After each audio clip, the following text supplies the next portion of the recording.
Converting videos to different formats is easier than you think.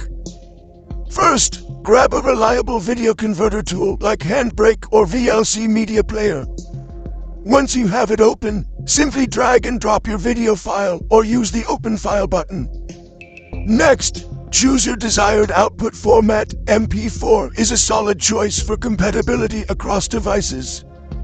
If you want to get a bit technical, you can adjust settings like resolution and bitrate, but the defaults usually do the trick.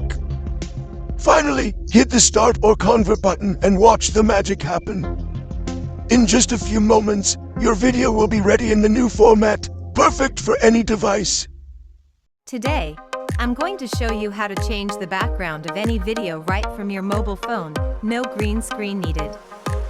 Imagine you've shot a video in your living room, but you want a professional backdrop. It's super easy. First, install the Spring Video Editor app from your App Store.